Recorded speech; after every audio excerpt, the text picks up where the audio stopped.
오늘 골로새서 말씀 같이 읽겠습니다.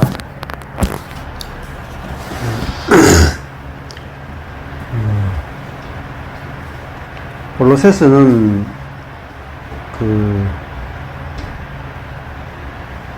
바울이 3차 전도 여행을 한 후에 쓴 편지예요. 그래서 골로새 지역에 있는 성도들에게 쓴 편지인데, 이제 그 핵심이 그 그리스도의 비밀, 복음의 비밀에 대해서 이야기를 우리에게 해주고 있어요. 그 비밀은 그 1장 27절에 보면은 하나님이 그들로 하여금 이 비밀의 영광이 이방인 가운데 어떻게 풍성한 것을 알게 하려 하십니다. 이 비밀은 너희 안에 계신 그리스도니 곧 영광의 소망입니다. 이렇게 했어요. 이게 이제 골로새서를 쓴 아주 중요한 의미입니다. 그 너희 안에 계신 그리스도 이렇게 썼는데, 바울이 이제 그 1차 전도 여행을 하고 갈라디아 지역을 돌고 나서 갈라디아 지역에 교회가 이제 세워졌어요. 그런데 바울이 돌아오고 나서 조금 지나니까 이제 갈라디아 지역에 교회가 세워졌다는 소식을 듣고 예루살렘에 있는 사람들이 갈라디아 지역을 방문해서 교회를 방문해 보니까 딱 개판 5분 전입니다. 딱 우리 교회 같아요. 진짜 딱 우리 교회 같아요. 그러니까 예루살렘 교회 가 엄청 큰 교회잖아요. 뭐 3,000명이 회개하고 뭐 5,000명 회개하고 막 어마어마하게 큰 교회였는데, 그러다가 물론 이제 흩어지고 막 그랬죠. 그래도 예루살렘이 이제 교회가 모든 교회에 이제 중심되는 교회였어요. 근데 그 사람들이 갈라디아 지역에 딱 가서 교회를 가보니까 율법이 없는 거야. 뭐 돼지고기도 먹고 또 뭐 짐승도 잡아가지고 피채 먹고 뭐 문어도 먹고 낙타고기도 먹고 그 다음에 정결제식도 없고 할례도 아무도 안 받고 뭐 그런 거예요. 그러고 뭐 하라 하지 말라는 율법이 없어. 그거 보니까 이제 이 사람들은 이방인이었다가 예수를 믿으니까 이 사람들 율법이 없구나. 자기들하고 너무 다르거든요. 그래서 그 같은 사람들이 이제 뭐라고 말하냐면 할례도 받고 율법도 지켜야 된다, 이렇게 이야기하기 시작했어요. 그게 어디 나오냐면은 사도행전 15장이 나와요. 15장에 보면은 어떤 사람들이 유대로부터 내려와서 형제들을 가르치되 너희가 모세의 법대로 할례를 받지 아니하면 너희 구원을 얻지 못하리라 하니, 이제 구원을 받는 조건이 이제 예수를 믿을 뿐만 아니라 이제 할례도 받아야 된다, 이렇게 이야기한 거죠. 왜냐하면 자기들은 다 유대인들이었단 말이에요. 예루살렘에 있어 구원받은 사람은 다 유대인이에요. 그러니까 할례를 다 받은 사람이잖아요. 자, 그 구원이 유대인에게만 있다고 생각한 거예요. 하나님이 유대인들만 구원. 왜냐하면 구약에도 이스라엘 사람들만 구원했잖아요. 우리가 이제 배경을 잘 알아요. 그러니까 이때만 해도 구원은 이스라엘 사람들에게만 주어졌다고 생각을 한 거죠. 자, 2절에 보면 바울과 바나바와 저희 사이에 적지 아니한 다툼과 변론이 일어난지라. 구원 받았는데 할례를 받아야 되느냐 말아야 되느냐, 아주 다툼과 변론이 엄청나게 일어났어요. 형제들이 이 문제에 대하여 바울과 바나바와 및 그 중에 몇 사람을 예루살렘에 있는 사도와 장로들에게 보내기로 작정했다. 도저히 문제 해결이 안 돼요. 저희가 교회의 전송을 받고 베니게와 사마리아로 다녀가며 이방인들의 죽게 돌아온 일을 말하여 형제들을 다 크게 기쁘게 하더라. 이방인들이 이제 구원받는 일들이 있는데 그걸 막 보고 하니까 사람들이 다 기쁘게 되겠어요. 예루살렘에 이제 바울과 바나바와 가게 되죠. 이르러 교회와 사도와 장로들에게 영접을 받고 하나님이 자기들과 함께 계셔 행하신 모든 일을 말하며, 여기 보면은 자기들이 행한 것을 말한 게 아니고 하나님이 자기들과 함께 계셔 행하신 모든 일을 말했다. 주어가 하나님이다. 그죠? 하나님이 바울과 바나바와 함께 계셔서 행하신 일을 말했다. 5절에 보면 바리새파 중에 믿는 어떤 사람이 일어나 말하되 이방인에게 할례를 주고 모세의 율법을 지키라 명하는 것이 마땅하다 하니라. 이 바리새파는 예수 믿는 바리새파. 그러니까 바리새파가 예수를 믿었는데 예수를 믿는 거하고 더하기 할례 받고 율법 지키는 것을 같이 하자 이겁니다. 그만큼 예루살렘 교회는 어떻게 보면은 아직까지 복음이 정확하게 정립이 안 되어 있었다 이렇게 볼 수가 있죠. 그래서 6절에 보면 사도와 장로들이 이 일을 의논하러 모여 7절에 많은 변론이 있은 후에 변론을 했는데 답이 안 나오잖아요. 그래서 이제 베드로가 일어나 말하되 형제들아 너희도 알거니와 하나님이 이방인들로 내 입에서 복음의 말씀을 들어 믿게 하시려고, 자 이방인들로 믿게 하시려고 오래전부터 너희 가운데서 나를 택하셨다. 그리고 또 마음을 아신 하나님이 우리에게와 같이 저희에게도 이방인에게도 성령을 주어서 증거하시고 믿음으로 저희 마음을 깨끗이 하시고 저희나 우리나 분간치 아니하셨다. 그러니까 이방인들이 할례를 받으니까 성령이 임한 게 아니고 성령을 받아서 깨끗해져 버렸단 말입니다. 할례를 안 받았는데. 그런데 지금 너희가 어찌하여 하나님을 시험하여 우리 조상과 우리도 능히 매지 못하던 멍에를 제자들의 목에 두려느냐. 우리 조상과 우리도 능히 매지 못했던 멍에가 뭐냐면 할례와 율법 지키는 멍에란 말이에요.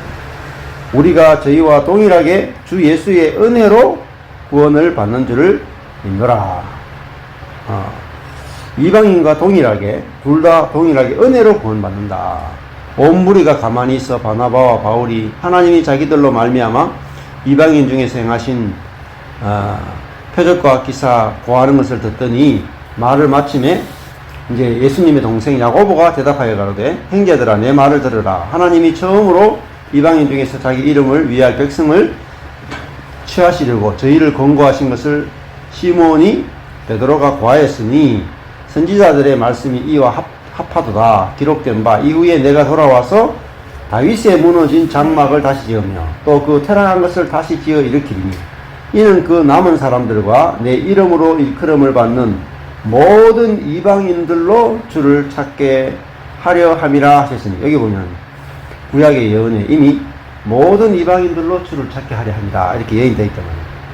즉 예로부터 이것을 알게 하시는 주의 말씀이라 함과 같으니라. 야고보가 이방인들이 주를 찾도록 예언되어 있다 이렇게 이야기하죠. 야, 그러므로 내 의견에는 야고보의 의견이 이제 아주 중요하죠. 이방인 중에서 하나님께 돌아오는 자들을 괴롭게 말고, 그러니까 할례나 율법 지키는 것을 요구하지 말고 다만 우상의 더러운 것과 음행과 목매어 죽인 것과 피를 멀리 하라고 편지하는 것이 가하니 이는 예로부터 각 성에서 모세를 전하는 자가 있어 안식일마다 회당에서 그 글을 읽음이니라 하더라. 이렇게 해서 이제 정리가 돼요. 이게 이제 사도행전에 나오는 아주 중요한 사건이다. 1차 예루살렘 공의회라 그래요. 그러니까 여기 보면 결론이 어떻게 되냐면은 이제 할례 받고 율법을 지키는 것을 하지 않아도 된다 이렇게 정리가 내리는데, 근데 그것만 딱 끝난 게 아니라 그렇게 해놓고 그 다음에 또 뭐가 들어가냐면은 우상의 더러운 것과 음행과 목매어 죽인 것과 피를 멀리하라. 요거는 뭐냐면은 요거는 우상의 더러운 것을 먹지 말고 우상에게 바쳐진 음식이죠. 제사 음식. 그리고 음행을 피해라. 그 다음에 목매어 죽인 것, 이걸 이제 먹지 마라. 또 피채 뭘 먹는 것을 하지 마라. 이렇게 편지하는 것이 옳다. 하지만은 요거는 이제 율법이잖아요. 율법의 규정인데 주잖아요. 그러니까 율법을 지키지 않아도 된다 하는데 네 가지 율법을 규정을 준다고요. 요거는 억지로 안 지키면 죄가 된다는 게 아니라, 왜냐하면 각 성에서 모세를 전하는 자가 있어 안식일마다 해당해서 그 글을 읽기 때문에 유대인들에게 복음을 전하려면은 우리가 요 정도의 율법은 그냥 에티켓으로 가지고, 에티켓 정도로, 율법이 아니고 에티켓 정도로 가지고 있어야 그들과 대화가 되고 접촉이 된다. 그래서 요 율법은 다른 사람들과 교제하기 위해서 그냥 에티켓으로 가지고 있는 거야. 그 정도로 생각을, 우리 율법은 지금은 교회 안에서도 율법은 에티켓 정도로 생각을 해야 돼. 다른 사람을 배려하기 위해서 내가 가지고 있는 그런 율법들은 또 필요해요. 예. 그래서 그러니까 왜냐하면은 이 성령으로 사는 사람은 율법 정도는 쉽게 지킬 수가 있다. 쉽게. 그렇잖아요. 성령으로 사는 삶이 율법으로부터 해방되어 있는 삶이기도 하지만 율법을 초월하는 삶이고, 그다음에 그 말은 율법 정도는 지킬 수 있는 삶이란 말이에요. 쉽게, 너무 쉽게 지킬 수 있다는 거예요. 이 정도야 뭐 하는 건 너무 쉽죠. 그렇잖아요. 내 자아를 부인하는 것도 할 수 있는 사람이 이거 못하겠어요? 무상의 더러운 것, 범행, 목매어 죽인 것, 피를 멀리하는 것, 이건 뭐 애들 장난이죠. 안 그래요? 그러니까 성령으로 살게 되면은 이 정도는 아주 쉽게 할 수 있고, 또 복음 전하는데 할 수 있는 거죠. 근데 성경을 이렇게 이제 전체적으로 성경을 쭉 이렇게 보지 않으면 어느 한 부분이 문제가 생겨요. 갈라디아서에도 보면은 우리가 처음에 율법으로, 갈라디아서 첫 번째 주제가 율법으로 자유하다는 거잖아요. 그 다음에 두 번째는 율법으로 자유하니까 율법을 안 지켜도 돼요. 근데 그 다음에 성령으로 사는 삶을 이야기해요. 세 번째 가면은 사랑으로 종노릇하라가 나와요. 종노릇하라가 뭐예요? 율법이잖아요. 그러면 처음에는 율법으로 자유하다 그랬는데 마지막에 가면 또 율법이 나온다고. 근데 이 마지막에 나오는 율법은 중간에 성령의 단계를 거친 다음에 나오는 율법이에요. 달라요. 그러니까 이게 과정이 없이 대부분 생각한단 말입니다. 마지막에 사랑으로 종노릇하라. 이게 뭡니까? 이건 성령 안에서 종노릇하는 건 쉽단 말입니다. 예? 성령으로 사는 사람은 상대방에게 저절로 종노릇하게 된단 말이에요. 이거는 그냥 내 자아로 종노릇하는 거랑 완전히 차원이 다른 거예요. 그러니까 바울이 또 할례를 받지 마라 한단 말이에요. 갈라디아 교인들에게 할례를 받지 마라 해요. 할례 받아야 구원 받는 게 아니다 이렇게 놓고 나중에 가면은 또 할례를 받으라 그래요. 그건 구원과 상관이 있는 할례가 아니고 전도와 관련해서 할례를 받으라 그래요. 다른 사람을 전도하기 위해서는 네가 할례를 받아야 전도하는데 걸림돌이 안 된다. 그래서 구원을 위해서는 할례를 받지 말고 전도를 위해서 할례 받아라 이렇게 이야기합니다. 그러니까 같은 할례를 받더라도 다르죠. 그러니까 율법을 지키더라도 다르단 말입니다. 내가 구원받기 위해서 율법을 지키는 게 있거나 내 의를 세우기 위해서 율법을 지키는 그런 X 아니다. 그러나 내가 뭐 형제로 하여금 시험 들지 않게 하기 위해서라면 내가 율법을 지킬 수도 있는 거라. 그죠? 예. 이런 게 아주 중요하죠. 술을 마시는 것도 마찬가지죠. 내가 술을 마실 수도 있어요. 율법에 자유하니까. 근데 어떤 자리에 가면은 형제들로 시험 들지 않게 하기 위해서 술을 안 마시는 것이 필요하다. 이게 이제 내가 내 중심으로 생각하는 게 아니고 이제 성령으로 사는 사람은 상대방 중심이잖아요. 어떤 자리에 가서는 술을 마셔주는 게 상대방을 시험 들지 않게 할 수도 있어. 그죠? 그러니까 우리가 이게 신앙, 이제 성령으로 사는 사람은 내 중심으로 사는 게 아니고 그 상황에 맞게 상대방 중심으로 이제 내가 맞춰지는 삶을 사는 거예요. 그래야지 우리가 자유롭지 않겠어요?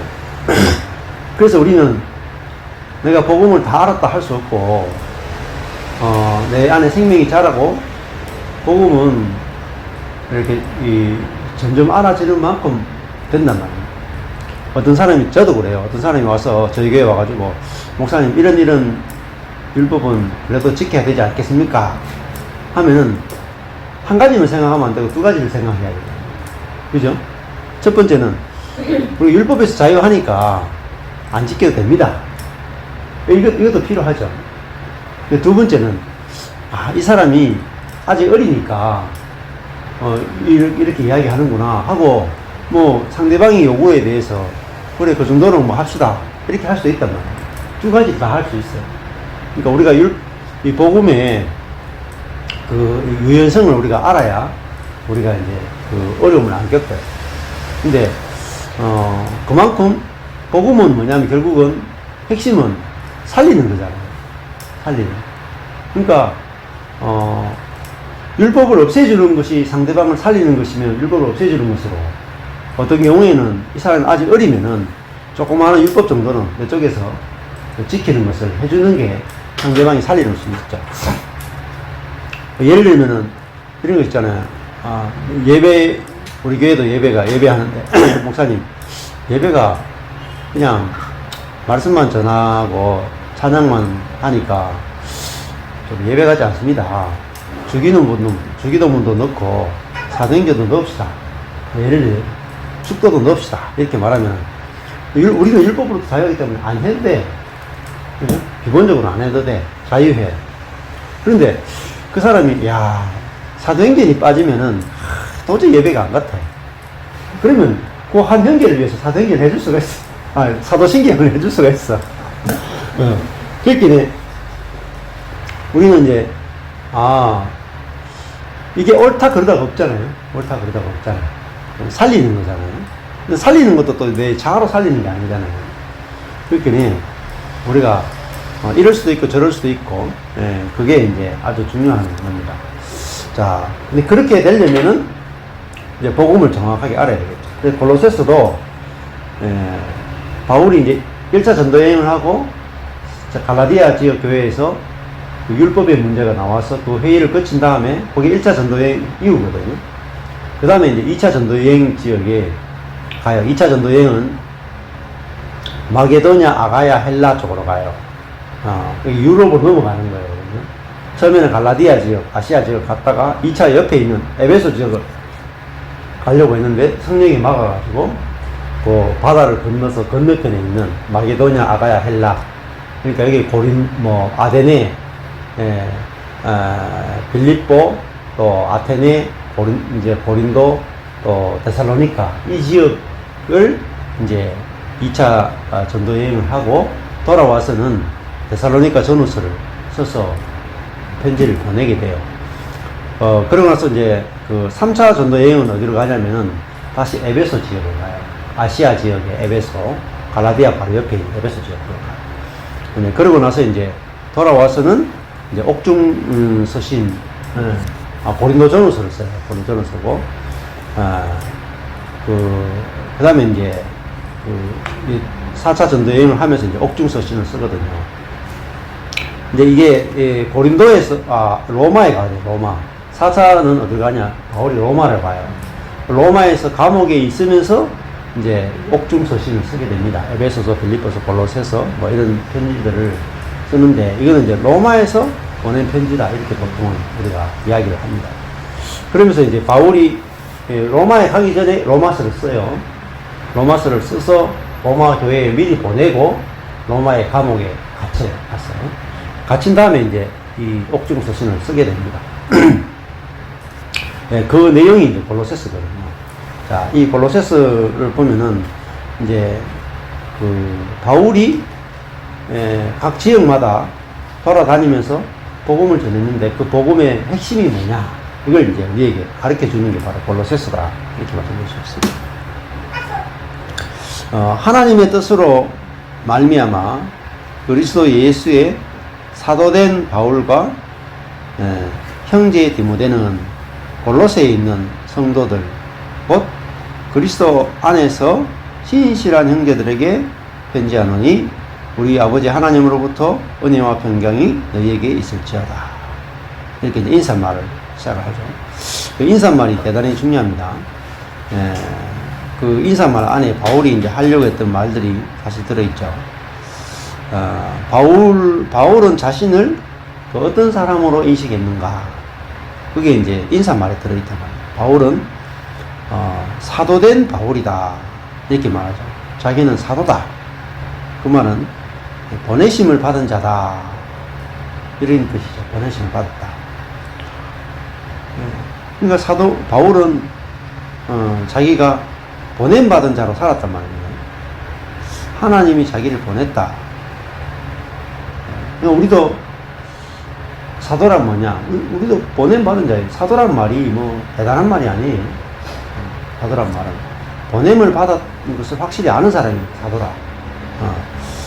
자, 이 사도된 바울, 그러니까 복음을 전하도록 보냄받은 자다. 이런 뜻입니다. 예. 근데 이 바울은 어떻게 사도가 됐느냐? 하나님의 뜻으로 말미암아 사도가 됐다. 예. 하나님의 뜻을 통해서 사도가 된 바울. 그러니까 자기 뜻과는 상관이 없죠. 예. 자기 뜻은 가말리엘 밑에서 아주 훌륭한 랍비가 되는 게 자기의 뜻이었단 말이에요. 자기 인생의 계획이고 자기의 소망이었다. 근데 하나님의 뜻은 그 랍비가 되는 게 아니고, 그죠? 사도가 되는 것이었다. 그러니까 바울은 자기 인생을 자기 뜻대로 못 살아. 그러니까 우리도 내가 내 인생 내 뜻대로 못 사는 게 지극히 당연한 거야. 여기서 인생의 모든 고민이 끝나는 거예요, 사실은. 그러니까 저도 내가 내 인생의 주인이고 내가 원하는 뜻대로 내 인생이 펼쳐지는 게 아니란 말이야. 하나님의 뜻으로 말미암아서 사도가 되어버렸다. 부름을 받고 보냄을 받았다. 그러니까 우리 인생이 그래요. 내 뜻대로 안 돼요. 이게 너무나 기본이거든요, 기본. 근데 우리가 기본을 몰랐단 말입니다. 그래서 사람이 어디서 심각한 고민이 들거나 낙심이 되거나 어렵냐. 인생이 내 뜻대로 된다고 생각하니까 거기서 고민들이 있잖아요. 여기도 아마 생각해보면 인생이 내 뜻대로 됐느냐? 다 안 돼요. 절대로. 성경의 인물들은 더더덕 안 돼요. 더더덕 안 돼요. 아브라함, 이삭, 야곱, 요셉 읽어보라고 해요. 욥도 그래, 욥도 그렇고, 다윗도 그렇고, 이사야도 그렇고, 말라기도 그렇고, 세례요한도 그렇고, 지 뜻대로 인생 되는 인간 한 명도 없어. 그리고 하나님이 불렀다 하면 아예 인생 포기해. 하나님이 불렀다 그러면 이제 나는 끝났구나. 이제 난 내 인생 끝났구나 생각해야 돼. 근데 이게 이제 잘못된 복음이 증거되니까 내가 내 살고 싶은 인생 사는데 하나님 나를 도와주는 분이구나 이렇게 생각한단 말이에요. 완전히 착각이에요. 그러니까 예수를 믿으면서도 평생을 예수하고 싸운다는 거야. 평생을 하나님하고 싸우는 거야. 멱살 잡고. 그러니까 얼마나 괴로워요. 하나님 믿는데 하나님하고 계속 싸운단 말이야. 바울은 자기 뜻대로 살고 싶었잖아요. 잘 나갔단 말입니다. 가말리엘 밑에서 배우고 열심으로 막 교회를 핍박하고 막 예수 믿는 사람 잡아 죽이고 막 그러면서 막 유명해지고 이름을 날리고 막 승승장구했단 말이에요. 근데 하나님 딱 불러버리니까 그 핍박하고 죽이던 놈 편에 딱 섰던 거예요. 핍박하던 놈이 핍박받는 입장에 서버리는 거예요. 그러니까 막 얼마나 40에 하나 가만매를 5번을 맞고 난파를 당하고 헐벗고 굶주리고 그죠? 욕 먹고 그죠? 배척 당하고 그렇게 살게 되는 거라. 그게 뭐냐면 이제 성령에게 하나님에게 끌려다니는 인생을 사는 거예요. 근데 바울은 뭐라 그럽니까? 이 옥중 서신을 쓰면서 빌립보서를 쓰면서 하는 말이 항상 기뻐하라. 그죠? 항상 기뻐하라. 내가 너에게 다시 말하니 기뻐하라. 이렇게 말합니다. 그러니까 바울은 누구보다도 환난과 핍박이 많았던 사람이에요. 근데 누구보다도 기쁨이 충만한 사람이에요. 그래서 그걸 알아야 됩니다. 우리가 인생이 내 뜻대로 안 되면 좌절과 슬픔밖에 없을 것 같지만 아니다. 누구보다도 기쁨이 충만한 사람이에요. 그래서 되게 웃긴단 말이에요. 이 골로새서도 감옥에 있어도 빌립보에서도 감옥에 있어요. 근데 감옥에 있는 사람이 감옥 밖에 있는 사람 보고 기뻐하십시오. 감옥 밖에 있는 사람이 감옥 안에 있는 사람 격려해도 될까 말까 하는데 감옥에 있는 사람이 감옥 밖에 있는 사람 보고 격려한단 말입니다. 이게 이제 복음의 세계라. 안 그래? 가난한 자가 부유한 자를 격려하는 거예요. 아무것도 없는 자가 모든 것을 가진 사람을 부욕해 준다. 이게 바울의 부요함이잖아요. 우리도 그래서 내 뜻대로 막 되는 사람을 부러워할 필요가 하나도 없어. 더 불쌍해요. 내 뜻대로 될수록 불쌍해요. 왜냐면 다 놓고 가야 되잖아. 그죠? 언제 갈지도 모르고. 우리가 이 세상에 사는 것은 우리 자아로 살게 되면 자아는 결국은 내 뜻을 계속 추구하게 만들단 말이에요. 그러면 자아로 사는 것은 내 뜻을 계속 추구하게 만드니까 삶의 질을 현저하게 떨어뜨려요. 삶의 질이 안 좋아요. 아주 안 좋아요. 내 뜻대로 되는 게 뭐 돈을 많이 벌어도 다 내 뜻대로 되느냐? 절대 그렇지 않죠. 돈을 많이 버는 사람도 뭘 해야 돼? 가정생활 해야 되잖아요. 맞죠? 사회생활 해야 되잖아요. 전부 관계란 말입니다. 돈을 많이 벌어도 집에서 돈 많이 버는 것 가지고 큰 소리 계속 뻥뻥 칠 수 있습니까? 안 되거든. 아내와 돈을 아무리 많이 벌어도 아내와는 인격적 관계를 맺어야지 내가 돈을 많이 벌어오니까 니는 무조건 내 말 다 들어. 이렇게 할 수 없단 말이야. 자녀들한테도 야 내가 니들한테 돈을 이만큼 주는데 니들이 내 말 들어야지. 안 통한단 말이야. 안 통해요. 그러니까 돈을 많이 벌어도 가정생활이 개판될 수도 있고 사회생활도 완전히 엉망이 될 수도 있단 말이야. 그래서 야, 돈 많이 벌으면 행복할 줄 알았더니 안 그렇다. 자, 돈을 많이 버는 사람이 또 많이 가지고 있는데 갑자기 건강이 어느 한 부분이 안 좋아져. 예를 들면 당뇨가 와버려. 그럼 어떻게 했어요? 돈이 많은 사람이 당뇨가 왔다. 어떻게 했어요? 돈은 엄청 많은데 음식을 못 먹어. 산의 진미가 앞에 있는데 못 먹어. 이거 더 고통스러워요. 진짜로. 더 고통스러워요. 그럼 맨날 돌아다니면서 풀떼기 돌아보고 그러니까 하나님의 뜻으로 말미암아 사도가 됐다. 바울은 이것이 너무너무 좋았던 사람이에요. 내 뜻대로 살면 아무것도 남는 게 없는데 내가 하나님의 뜻이 내 삶에 임해서 내가 이렇게 복음을 전하는 사람으로 살게 됐는데 바울은 늘 돌아다니면서 지금 감옥에 있잖아요. 감옥에 있으면 삶의 질이 얼마나 떨어지겠어요. 우리가 생각해 보세요.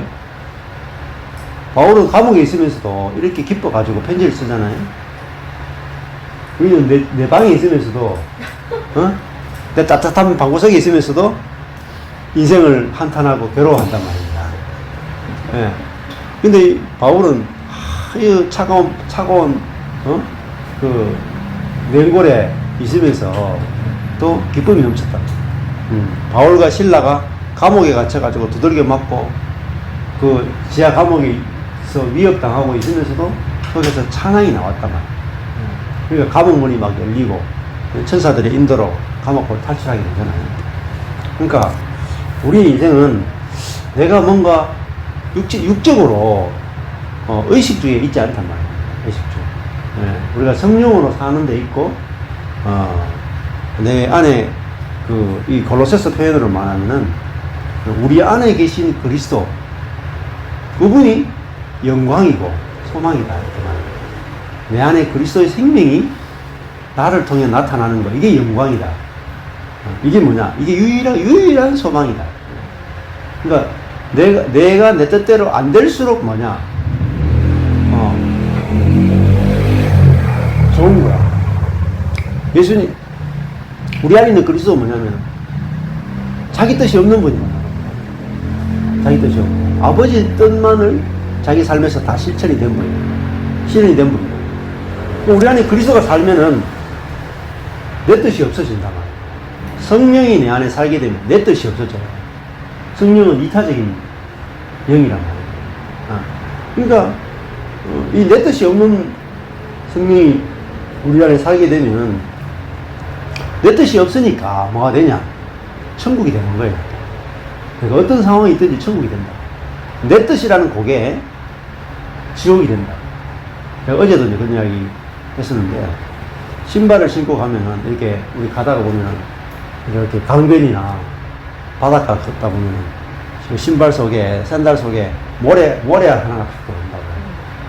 아마, 모래알 하나가 들어왔는데, 삶의 질이 막 현저히 그 신발 안에 모래알 하나 들어와가지고, 내가 바닷가 저기서 여기까지 걸어오면, 야, 이 모래알 하나인데, 쩔뚝쩔뚝 절면서 왔다 갔다 해요. 그 모래알 하나가, 완전히, 이게, 편안하게 걷지 못하게 만들고, 너무너무 괴롭게 하는 거야. 우리 삶에도 사실은, 선악과라고 하는 그 모래알 같은 거 하나가 딱 들어왔단 말이야. 근데 그게 자기중심성이라고 하는 알맹이가 내 속에 딱 들어오면서, 그 코로나 바이러스가 우리 속에 들어왔을 때, 우리 삶을 다 힘들게 하고, 초반에 막 사람들 죽이고, 막 전 세계를 공포로 몰았잖아요. 그것처럼, 이 자기중심성이라고 하는 바이러스가 딱 들어오면은, 모든 것을 내중심적으로 생각을 하게 됩니다. 모든 것을 내중심적으로 느끼게 만들고, 모든 것을 내중심적으로 보게 만들고, 모든 걸 내중심적으로 해석하게 만들고, 그게 안 되면 계속 불평, 불만, 판단, 정죄, 그죠? 예, 절망, 낙심, 원망, 열등감, 수치심, 예, 여기에 다 휘몰아치게 만든다. 그래서 너희 안에 계신 그리스도가 우리 안에서 살 때,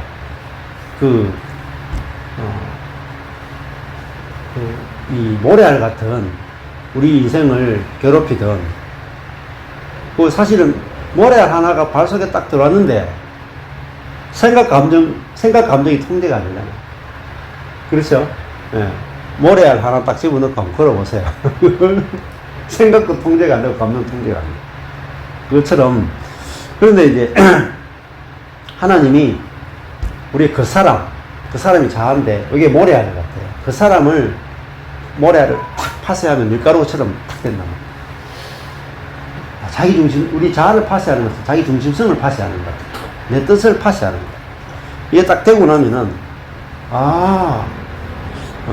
우리 안에 그리스도로 말미암아 내 뜻대로 마옵시고 아버지 뜻대로 하옵소서 하는 요 성령이 딱 있게 되면 마음이 편안한 거예요. 자, 어제도 이제 그런 이야기 했는데, 내 문제 가지고는 별로 이제 가만히 있을 수 있는데, 자식 문제에 걸리면 엄마들 또 막 흔들려. 그렇죠. 여기도 애들 키우니까.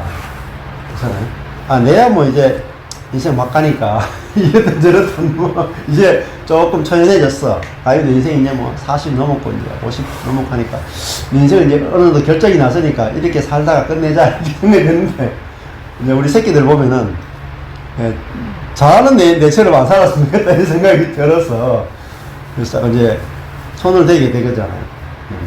얘는 좀 그래도 공부를 좀 잘했으면 좋겠다. 얘는 또 뭔가, 제대로 좀 준비됐으면 좋겠다. 그래서 자식들을 보면은 내 뜻이 이렇게 쫙 올라온다고 내 뜻이 딱 이렇게 자아의 생각이, 감정이 쫙 올라오면은 그때부터 또 막 침체가 쫙 돼요. 그잖아요. 우리가 평소에 이렇게 잘 걷다가 갑자기 모래가 있는 부분을 탁 밟으면, 모래 안에 싹 들어오면은, 그때부터 막 제대로 걸을 수가 없잖아. 그것처럼, 우리가, 사실 애 문제나 환경의 문제나 어떤 문제가 딱 들어오면은, 무엇 때문에 내가 힘든지를 내가 딱 알아채는 게 중요하겠죠. 그래서, 나만 하루하루 사는 게 아니라, 우리 애들도 하루하루 사는 거고, 그리고 제일 중요한 거는, 기본은 안식이란 말이에요. 안식. 내가 애들을 보면서도, 기본은 안식이 돼 있어야 돼요. 우리 애들을 보면서도, 하나님이 어떻게 우리 애를 키우시는 거 보자. 이게 돼야, 그 다음이 되는 거예요. 이 안식을 깨뜨려버리고, 내가 이 안식 가운데 하는 거잖아요. 아까 전에, 처음에는 율법이 없는 거라고 그랬잖아요. 그 다음에 성령으로 사는 것이라 그랬고, 그 다음에는 성령 안에서 내가 어떤 부분은 조그마한 율법을 할 수도 있고 안 할 수도 있고, 이 자유가 있다고 그랬잖아요. 뭐, 자녀 교육도 마찬가지예요. 내가 자녀에 대해서 손을 안 대도 된다. 이게 먼저 확보가 돼야 돼요. 그죠? 자유. 자녀 교육에 대해서 자유가 먼저 확보가 돼야 돼요. 그 다음에 내가 성령으로, 내가 사라지면 자녀에 대해서도 성령 안에서 조그마한 율법을 줄 수도 있고 안 줄 수도 있고, 이렇게 이제 자유한 가운데서 하는 것이 중요하다. 이 세 가지 단계가 자유, 그 다음에 성령, 사랑. 이게 이제 우리의 단계죠. 자, 이걸 총체적으로 다 알아야 우리 삶에서 갈라디아서가 자녀 교육에도 써먹고, 부부 관계도 써먹고, 형제 관계도 써먹고, 인간관계 다 써먹을 수가 있어요. 그래서 어느 부분을 잘라버리면 안 돼요. 자유, 성령, 사랑. 사랑은 결국은 종로로 가는 거잖아요. 그래서 갈라디아서가 율법의 종로로 타면서 자유하라. 이게 처음이었단 말이에요. 율법의 종로로 타면서 자유하라. 그 다음에 성령으로 사는 삶. 세 번째는 사랑으로 종로로 타라. 처음에는 종로로 해방됐다 해놓고 마지막에는 종로로 타라. 이렇게 했단 말입니다. 종로로 하면서 해방됐다, 뒤에 종로로 타라. 같이 있죠. 역설로. 그래서 언제 우리의 평안이 깨지냐. 자녀 교육도 지금 이번 주에 자녀 교육 쟤한테 이야기한 사람은 세 사람인데, 그래서 이야기하는 제일 기본이 하나님이 어떻게 주 양육자와 부양육자로 나누어져요. 주 양육자는 하나님입니다. 우리 아이들의 주 양육자는 하나님입니다. 그러니까 서명하시는 분은 하나님입니다. 주 양육자. 우리는 뭐죠? 꼽사리 양육자. 꼽사리. 이게 중요해요. 그래야 내가 안식을 얻어.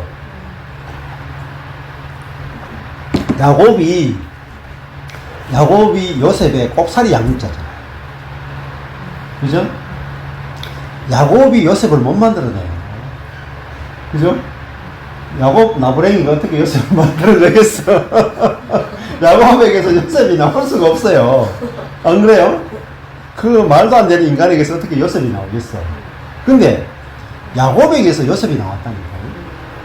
야, 이게 진짜 이게 응? 복음 중에 복음이라. 응. 야곱 같은 인간에게서 철저히 자유중심적이고 완전히 곤모술수를 부리고, 그죠? 네. 철저히 자녀 양육도 편애하는 인간 아닙니까? 편애의 대마왕 야곱 아닙니까? 응? 그러니까 아내도 외 아내를 중에서 편애하잖아요. 그거는 이슬람 사람도 안 하는 짓이라. 지금 현재 이슬람에 있는 사람들, 4아내, 5아내를 두고 있는 남자들도 안 하는 짓이다. 지금 4명에 5명의 아내를 둔 이슬람 사람들 4아내가 공평하게 해줘요. 재산도 공평하게 해주고, 잠자리도 공평하게 해주고, 관심도 공평하게 해준다니까. 그런데 야곱은 그 정도도 못했다니까, 이 인간은. 그리고 아들 12명도 편애하잖아요. 그죠? 레아와 라헬의 아들하고 여종의 아들들 나눠서 편애하고, 또 레아의 아들하고 라헬의 아들 또 나눠서 또 편애하고, 하여튼 막 계속 분열을 시키는 거예요. 사실은 야곱 가정의 모든 일은 야곱이 다 만들어낸 거예요. 자기 속에서 편애를 통해서 다 짜갈라낸 거예요. 다 짜갈라내니까 애들이 12명이 모였는데 완전히 막 개판이 있었어요. 온갖 문제다. 그 첫째 아들은 자기 아내인 빌하하고 동침까지 하잖아요. 그럼 뭐 이건 완전히 막장 드라마지. 이런 막장이 있겠습니까? 그러니까 유다는 또 며느리하고 잠자리 가져가서 쌍둥이를 낳. 그러니까 손주를 보는데 이게 손주인지 뭔지를 모르겠지. 진짜 그런 야곱인데, 그런 야곱이 양육을 못 하잖아요. 양육하다가 형들에 의해서 노예로 팔려가면서 야곱이 요셉을 양육을 못 하죠. 손을 뗄 수밖에 없다. 죽었다고 해서 손을 딱 떼잖아요. 떨어졌는데 진짜 하나님의 양육을 그때부터 시작합니다. 요셉에 대한 양육. 아무도 양육하는 사람 없잖아요. 근데 요셉을 하나님이 양육한다. 하나님이 환경을 통해서, 모든 걸 통해서 요셉을 양육해서 요셉을 총리로 딱 세워서 야곱에게 딱 선물로 딱 주잖아요. 그죠? 그러니까 야곱이 자기가 그 아들을 국무총리로 키워야 되겠다. 애굽의 국무총리로 키워야 되겠다. 준비시키고 기도시키고 뭐 금식하고 해서 애굽 대학교를 들어가게 하고 해가지고 중요한 게 아니라 그 아들이 죽었으니까 자기는 절망했잖아요. 울었잖아요. 머리가 하얗게 씌었잖아요. 애가 죽었으니까 당연히 손 뗐잖아요. 손 뗐는데 하나님이 어떻게 요셉을 양육하는지 자기는 꿈에도 생각 못했는데 죽었던 아들이 돌아왔죠. 그 부활이다. 죽었던 요셉이 뭐로 돌아와요? 총리로 돌아와요. 우리의 자녀 양육도 사실 이거예요. 저는 이제 필리핀에 있으면서 이게 딱 보이더라고요. 자녀 양육도 내가 할 게 없네. 내 자신도 내가 양육할 수 없잖아요. 하나님의 플랜. 지금 내 인생이, 내가 가고 있는 이 길이 내 플랜은 없단 말이에요. 근데 하나님의 플랜에 들어있는 거예요. 보세요. 하나님이 요셉을 총리로 양육하기 위해서는 반드시 노예로 보내야 되고, 그 다음에 억울하게 죄수 생활을 해야 돼요. 하나님의 플랜이었다. 근데 우리 입장에서 보면 말이 안 되는 거잖아요. 근데 하나님 자신의 영광과 하나님 자신의 능력을 나타내기 위해서는 하나님은 진짜 막 드라마틱하게 우리의 인생을 각본을 짜신다. 약간 막장스럽지만 요셉의 인생을 보면 얼마나 막장스럽습니까? 야곱의 인생도 그렇고. 근데 약간 우리가 그렇게 생각해야 돼요. 하나님 우리 인생을 다루실 때 막장 드라마처럼 다루신다. 완전히 그냥 확 뒤집어지는 거야. 확 뒤집어지는 거야. 역전이 있는 거라. 그러니까 뒤집어질 때 뭐 또 한 번 뒤집어지겠구나. 근데 중요한 것은 합력하여 선을 이룬다. 뒤집어지는데 상상할 수 없도록 영광스러운 계획이 준비되어 있다. 그렇잖아요. 야곱의 인생이 막 정말 노도 광풍의 가정생활과 인생을 보내잖아요. 질풍노도의 그런 시기를 보냈는데 나중에 뚜껑을 딱 열어보니까 그 안에 든 보화가 진짜 영광의 소망이야. 보화가 얼마나 많은지 야곱의 인생만큼 건질 게 많은 인생이 없어. 야곱의 인생만큼 괴로운 인생이 없고 야곱의 인생만큼 보아가 많을 수 없어요. 12아들이 다 12지파가 되어버리죠. 이스라엘의 이름이 어디서 나왔느냐? 야곱이 이스라엘 이름이잖아요. 자기 이름이. 거듭난 이름이 이스라엘이죠. 자기 12아들이 12지파가 되죠. 죽었던 아들이 요셉은 애굽의 총리로 돌아오죠. 야곱만큼 영광스러운 인생이 없어. 아브라함도 이삭도 야곱에 비하면 아주 그냥 깜박깜박거리는, 그죠? 네, 백열전국에 지나지 않아. 야곱은 거의 해와 같은 존재. 그렇게 될 줄 누가 알았겠어요? 안 그래요? 그렇게 험악한 인생을 살았던 야곱이 이 구약에서 사실은 최고로 영광스러운 인물 중에 하나가 야곱입니다. 야곱을 뭐 지렁이 같은 야곱하고 뭐 이렇게 하는데, 지렁이 같은 야곱이지만은 하나님이 야곱에게 주신 영광은 정말 구약 전체를 다 통틀어서 야곱과 같은 영광을 얻은 인물이었어요. 안 그래요? 네. 자녀 양육 손 뗐는데 정리가 돼가지고 완전히 포기했잖아요. 그러니까 이게 성경적 자녀 양육이에요. 알겠어요? 그러니까 성경적 자녀 양육에 대해서 눈을 떠야 돼요. 우리가 손대가 잘 되게 하는 게 성경적 자녀 양육이 아니라, 진정한 성경적 자녀 양육은 하나님께 맡기는 거예요. 하나님이 다 필요하니까 우리 자녀에게 어떤 과정을 주신단 말이에요. 직장에서 떨어지기도 하고, 애를 못 낳기도 하고, 또 뭐 어떤 병이 있기도 하고, 그죠? 어떤 문제를 일으키기도 하고, 야곱의 아들들 보세요. 뭐 우리 애들은 야곱의 아들들에 비하면 상양반들. 안 그래요? 완전 야곱의 아들들은 개판도 그런 개판이 없어요. 레위와 시몬은요, 완전히 그냥 한 부족을 집단 학살해버렸어요. 그냥 한 명 죽인 살인자 정도가 아니, 집단 학살자들. 그것도 할례라는 이름으로 사람들 집단 학살해요. 거룩한 할례를, 그죠?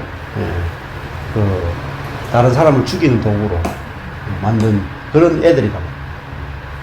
근데 하나님의 손이 야곱의 12아들들을 영광스러운 하나님의 아들들로 다 변형시켜버려요. 하나님이 사실은 살아계시면 우리가 안 믿는단 말이에요. 자아는. 히브리서 11장에 보면은 믿음장에, 믿음이 없이는 하나님을 기쁘시게 할 수 없나니, 믿음은 뭐냐면은 하나님이 살아계신 것과 그를 믿는 자들에게는 상 주시는 이심을 믿어야 하십니다. 이렇게. 그게 믿음이에요. 상 주시는 이심을 믿는 것. 상이 뭡니까?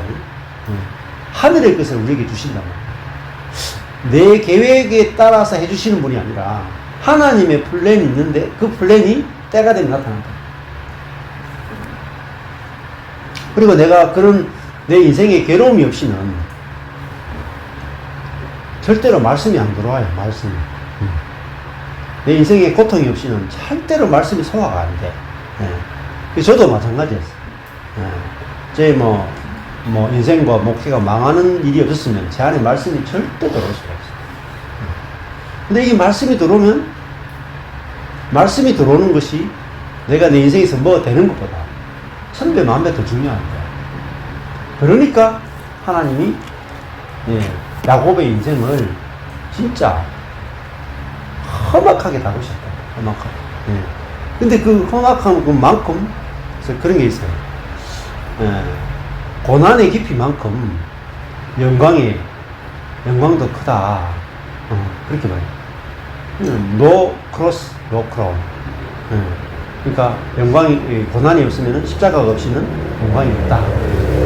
그러니까 자아의 파세와 영의 해방 보면 파세가 클수록 생명의 해방이 크다 이 말이에요. 그런데 인생의 무너짐이 많으면 많을수록 건축이 크단 말입니다. 그래서 저도 이렇게 말씀을 이렇게 전하는데 오늘도 별로 용기 없이 하잖아요. 별로. 준비 없이 하잖아요. 성의 없이 준비 없이 하잖아요. 근데 이렇게 하는 이유가, 할 수 있는 게, 만약에 제가 열심히 했던 그 인생이 다 무너지지 않았으면은, 뭐 계속 준비하고, 계속 그 세미나 듣고, 계속 공부하고, 뭐 이런 인생을 살았을 거라. 근데, 그때 한번 확실하게 저 자신에 대한 신뢰가 무너짐으로, 오히려 내 자신으로 이제,